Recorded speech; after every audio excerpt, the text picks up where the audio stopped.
Have you ever considered the fact that maybe a game like Silksong is not actually as good as you think it is? Ladies and gentlemen, my name is Darkness Mist, and today I'm going to be talking about video games in general, but specifically the phenomenon of tribalism in relation to Silksong.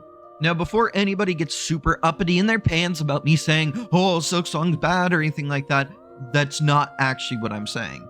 Fundamentally, Silksong is an incredible game. From its gameplay mechanics to the flow of things, especially if you came from it as a fan of Hollow Knight, this game is gorgeous, incredible, graphically, aesthetically, musically. There's nothing I can really complain about when it comes to the actual game. Even breaking down its more religious thematics and its cultural vibes, as well as the potential for like cultic influence in it, it gets really fascinating, and it makes the game super engaging to get involved in. So all of what I'm about to say is not in relation to anything relating to the actual game itself, more of how we actually view the game and interact with it over different periods of time. I'm also not here to tout any sort of like, go play Silksong vibes, because sometimes there's just games that people don't enjoy. I know for me, I love a good side-scrolling Metroidvania roguelike, but it might not be your cup of tea. So honestly, if you're not interested, don't worry about it. I'm not here to try and convince you to buy or play the game, even though I might think personally it's incredible. All that aside, let's get started in this discussion. Leading up to Silksong, it was an interesting journey.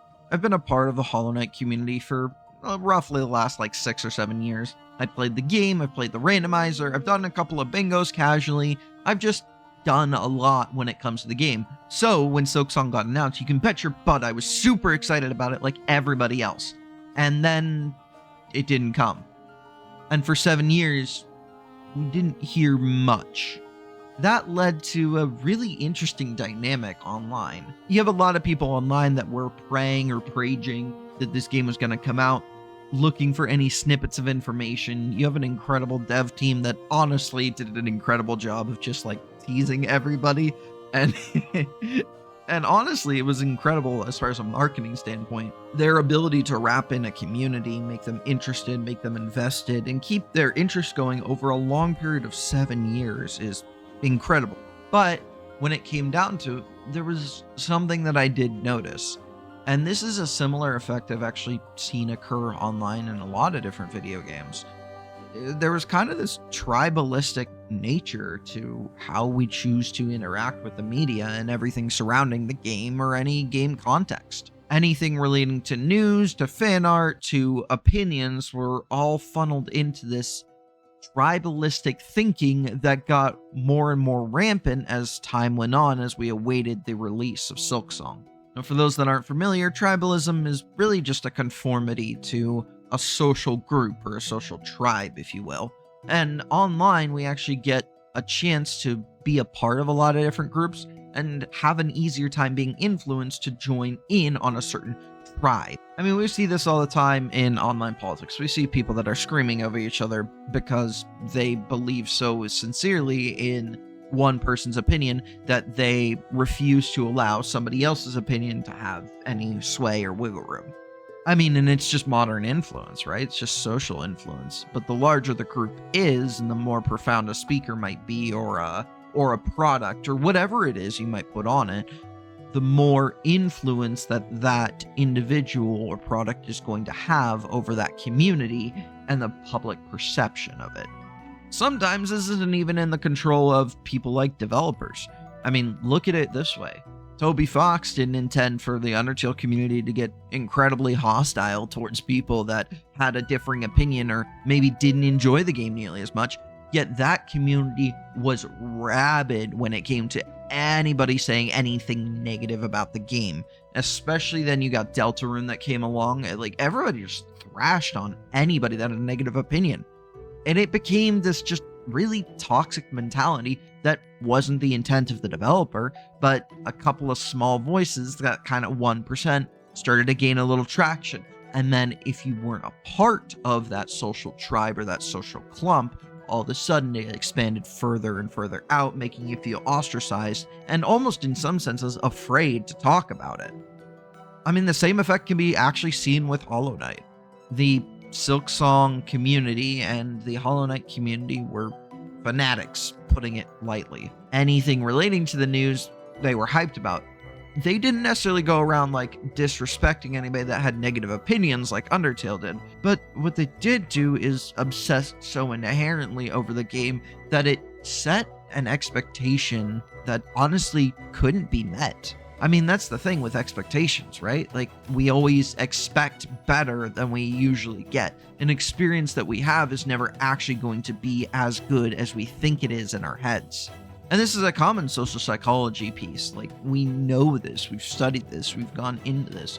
But what's particularly interesting is how that dynamic shifts when you get into an online setting. When it came to Silksong, everybody was up and ready and so excited. I mean, when you have people that are making jokes about how Silksong is not coming on some of the largest stages in the world when it comes to gaming news, you know that you've got something profound.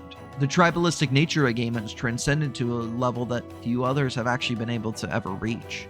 And yeah, don't get me wrong, the devs fed into it. In fact, it's brilliant when it comes to marketing. Feeding into your tribalistic community is great for getting people to want to buy more of your product and more of your game. There's a lot of research surrounding this, and it's fascinating to look into, just to study and figure out, like, hey, how can I leverage this community and the community interest to gain more attention towards my game? Is it negative? Is it manipulative? I don't really think so. I think the whole goal of marketing is to get people invested and interested in a product. Now, you can do that in a manipulative and negative way. However, I definitely wouldn't say the developers of Silksong Team Cherry did anything like that. Hell, they put their fans first more than anything else. Like, the idea that those that were originally backing Hollow Knight actually got a free copy of Silksong was just one of the coolest things that a dev team has ever done, and I loved seeing that. It's one of these interesting things of you have a team that genuinely cares about the game and the community and the product that they're making, everything from the speedrunning to the randomizer to the modding, but they also now have to battle with this incredibly high level of expectations that all of a sudden is socially going far beyond what they intended it to be. Hollow Knight was just intended to be a really cool game that they could make some money off of. Wasn't meant to be this explosive, rabid, fanatical community. And in a sense, I kind of find it funny that Silksong is based so much about these religious themes, because it reminds me a little bit of the community itself, kind of a talk back point. And I'll get more into the culture of the game later. I still need a little more time to play it to fully dissect everything that's involved in it. But it is interesting that anything relating to Silksong news leading up to the release of Silksong, and I'm going to talk about post-Silksong too here in a minute, was all insane. It's like an echo chamber. In fact, when I was looking into just some research on tribalism and fake news, I found a couple of different articles that I wanted to share about it, and then some of the research that was involved in it. One of these is just saying that, hey, we found a significant social cost associated with failing to share fake news that was endorsed by other group members, demonstrating that the role of group conformity as a key motivator to spreading falsehoods. And then later on, recent work has demonstrated that smaller online groups are far more potent driver of fake news than larger ones. Why bring this up? We're not talking about fake news, we're talking about Silksong, we're talking about a video game. Well, anything relating to Silksong could fit in this category. Anything from leaks to potential threads to rabbit trails to whatever tweets to fan arts to fan-made games to anything relating to it. All of a sudden we delved into this echo chamber where everybody's trying to capitalize on this fake news and everybody wants to be a part of this in-group and not part of the out-group. The social conformity levels were astounding to me, that you would be willing to, I don't want to say disrespect, but to disregard someone's genuine thoughts and opinions simply based on a more logical conclusion of thinking because you're so wrapped up in this tribalistic mindset, you're a part of this in-group. It's almost cultic in a way, but it's also the reason that cults form in the first place is this social mentality. We want to be a part of a group. We want to be a part of a whole collection. We don't want to just be in and of ourselves this lone wolf, as much as some people might say that. And we can't help but be influenced by whatever group we're associated with or whatever parties we're associated with. This could be a select few friends, a very, very close-knit type group of people, like 3 or 4. It could be a whole online large community. It really doesn't matter. So when it came to getting built up to Silksong and all the release and information, people were going crazy over it. Just go look at the Reddit threads. It is actually bonkers to read some of the thoughts and opinions and perspectives that people had and theories that people had relating to Silksong. Everything to the game being re-scrapped and delayed, to developer issues, to any excuse that they could sum up in their mind to why this game wasn't out yet. The large majority of it was false. Team Cherry, they wanted to keep their dev team basically the same. What did that mean? This game took a freaking long time to develop. What did it result in? An incredibly well developed and well thought out game that follows in the footsteps of its predecessor, learning from a lot of the lessons and opinions and thoughts and failings that they had. And I can't speak to exactly what those failings might or might not be. I'm not them. I'm not the dev team itself. But they definitely looked at it and they're like, what can we do better? And I mean, that's the whole thing about making any sort of product, is if you're going to make a sequel to it, it doesn't have to be a game. It could be any sort of like headphones. You want to make something better than you made before. You want to make something more enjoyable that people can appreciate. So you take this aspect of it, you take this piece, and then you move into, okay, the marketing side. How do we've got this kind of really rabid and interesting fan base, but does this passionate, honestly small online community in the grand scheme of the internet really correlate to actually buying the game or investing in it? And the truth is, yeah, tribalism actually comes into huge play when it comes to investing in opinions about a game and even buying it. I mean, I'm not terribly surprised that almost every single video that I've seen so far is praising everything relating to Silksong. Everybody is trying to convince you that this is the best thing since sliced bread. It is the most incredible game, whatever. They've been waiting for so long. They're part of this in-group. But what does that lead to? It leads to more influence, more people hearing about it, and then more people wanting to buy the game as a result. A study done actually on MMORPGs was really, really interesting in relation to this. The influence of telepresence, which for those unfamiliar is just you being in the game, pretty much. That's the simplest way I can put it. Also appears to significantly influence interest in purchasing virtual items. So this can be used to focus on presenting telepresent factors in interactive media. If this telepresent factor can be fulfilled, it can directly increase interest in purchasing virtual items for these products to develop virtual products in interactive media and generate revenue. Interactive media developers can focus on developing community factors because these community factors are directly proportional and have a significant influence on brand tribalism. If the community factor is built strongly, it will create a strong brand of tribalism too. All it really means is, hey, if you are a development team or anything like that, leverage your community, build in community factors, invest in that community.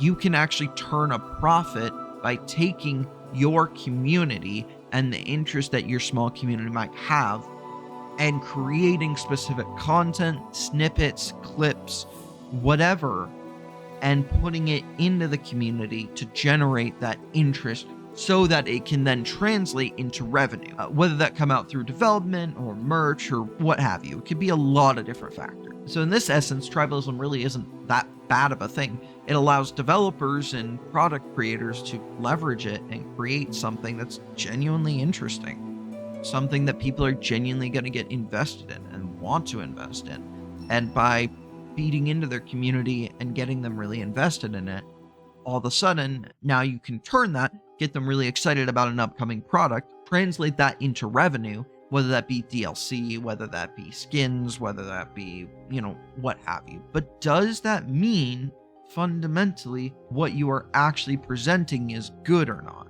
Well, not necessarily. It doesn't mean that what you're putting out has to be as incredible or as good as what you made before. In fact, in another study relating to just MMORPG stuff again, brand tribalism positively affects the purchase intentions of MMORPG virtual products, recruitment, and intentions to use word of mouth to spread MMORPG information. Your tribalism, the way your community perceives it, the effect of it, means that the interest in the product doesn't have to mean the product is good. You have to be interested in it. You have to be invested in it. You have to want it. You have to get a community built up to wanting it. What's crazy about the online space, and particularly video games, developers don't need to do this on their own. Oftentimes we see games that just take off for no reason. I mean, the Among Us era, then we had Peak, we have Fortnite, we have Minecraft. I mean, go down the list, right? Like, you can list a bunch of different things,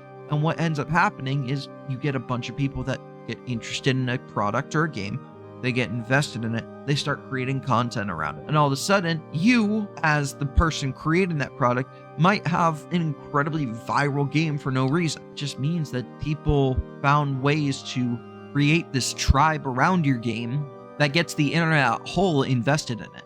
And I mean, these can be super jank games. Shoot, horribly made games in a sense that control terribly to the point that they're intentionally meant to be bad, that all of a sudden people get so hyper invested in that they want to play it. I mean, isn't it just fascinating? We as a community can create something bigger, make something better than it actually is, or make it perceived to be, so that in our minds, when we actually go to play it, when we go to invest in it, when we go to talk about it, it's gonna be better than it really is meant to be.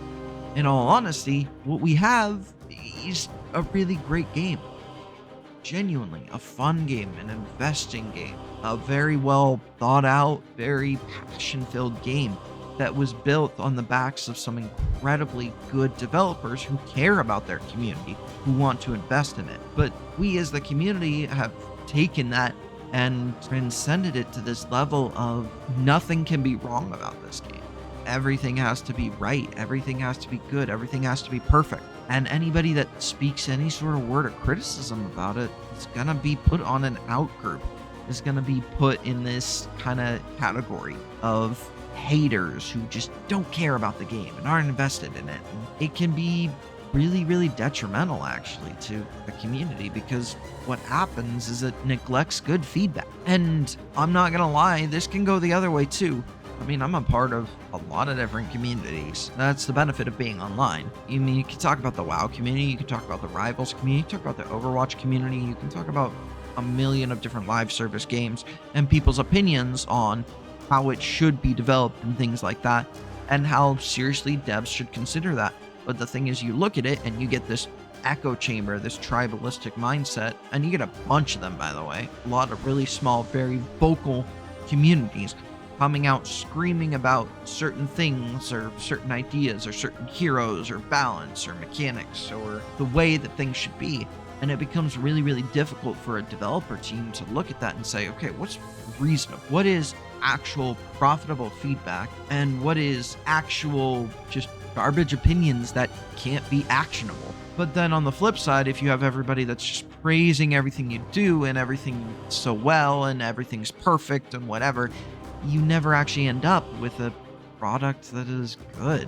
You end up with something that isn't really innovating, isn't really changing, isn't really growing further. So I don't know, like, as I'm enjoying the process of playing Silksong, I'm trying to keep this in mind of, hey, how do I talk about this game in a way that I can be positive about it because I genuinely enjoy it, but how do I also be critical in such a way that I'm not gonna upset too many people?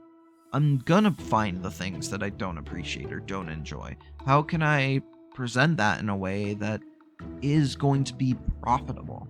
That should Team Cherry go on to develop a future game, they'd be able to take as receptive feedback.